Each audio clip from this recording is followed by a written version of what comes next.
আসসালামু আলাইকুম। আজকে আমরা তৃতীয় শ্রেণী বিজ্ঞান তৃতীয় অধ্যায় সুস্বাস্থ্যের জন্য খাদ্য অধ্যায়টির 5 নং বলা হয়েছে পুষ্টি উপাদানের উৎস। আমরা নিচে দেওয়া চকটি পূরণ করব। পুষ্টি উপাদানগুলো দেওয়া আছে এবং খাবারের নামগুলো আমাদের লিখতে হবে। খাবারের নামগুলো লিখবো। এখানে কিছু নির্দেশনা দেওয়া আছে, চলো আমরা নির্দেশনাগুলো পড়ি। 1. নিচের চকের মতো একটি চক তৈরি করি। এখানে দেওয়া আছে এই চকের মতো আমরা একটি খাতায় চক তৈরি করব। 2 নং, শরীরের জন্য প্রয়োজনীয় বিভিন্ন পুষ্টি উপাদানের উৎস কী কী তা নিয়ে চিন্তা করি। 3. নিচের পুষ্টি উপাদানগুলো ছবির কোন কোন খাবার থেকে পাওয়া যায় তা চকে লিখি।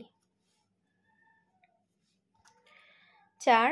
পুষ্টি উপাদানের উৎসগুলো নিয়ে সহপাঠীদের সাথে আলোচনা করি। চলো আমরা চকটি পূরণ করি। বাম পাশে দেওয়া আছে পুষ্টি উপাদান। পুষ্টি উপাদানগুলো হচ্ছে শর্করা, আমিষ, চর্বি বা তেল, ভিটামিন ও খনিজ লবণ। এপাশে খাবারের নামগুলো আমরা লিখব, কোন খাবারের কোনটি উপাদান সেটি। প্রথমত শর্করা। শর্করা জাতীয় খাবারগুলো হচ্ছে ভাত, রুটি,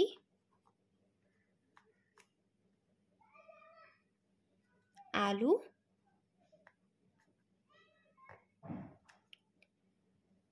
মিষ্টি আলু,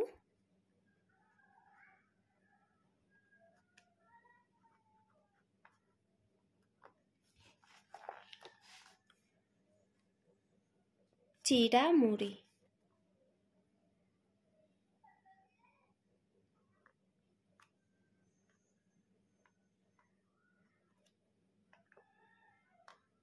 মুড়ি ইত্যাদি।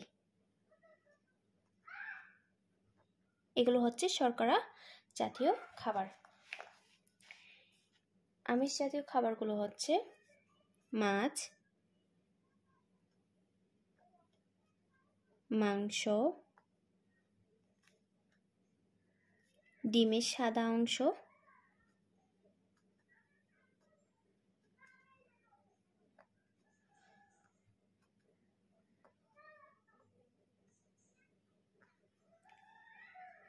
ডাল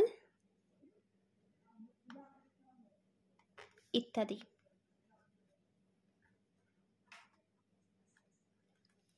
চর্বি বা তেল জাতীয় খাবারগুলো হচ্ছে বাদাম,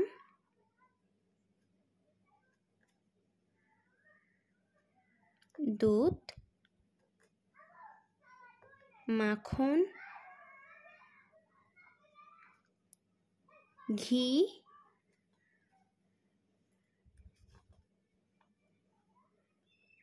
পনির, ডিমের কুসুম,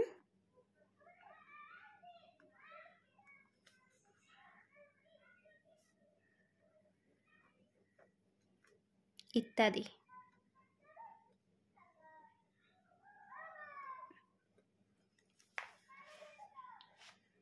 ভিটামিন ও খনিজ লবণ জাতীয় খাবারগুলো হচ্ছে আম, কাঁঠাল,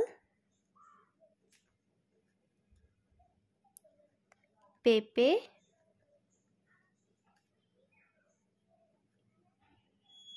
কলা,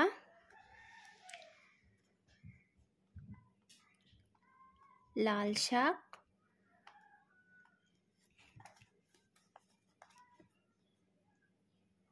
আমলকি,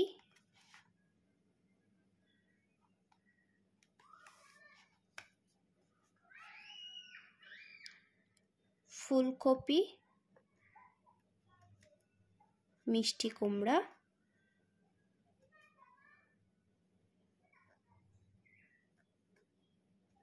ইত্যাদি।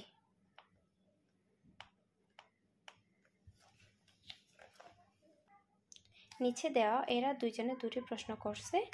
ছেলেটি প্রশ্ন করলো কোন কোন খাবার থেকে আমিষ পাওয়া যায়। আমরা এখানে দেখতেছি মাছ, মাংস, ডিমের সাদা অংশ, ডাল ইত্যাদি। ইত্যাদি থেকে আমিষ পাওয়া যায় ইত্যাদি খাবার থেকে। তারপরে মেয়েটি বলল, আমরা ভিটামিন ও খনিজ লবণ কোন কোন খাবার থেকে পাই? এই নিচে দেওয়া আম, কাঁঠাল, পেঁপে, কলা, লাল শাক, আমলকি, ফুলকপি, কুমড়া, পুঁইশাকও বলা যায়,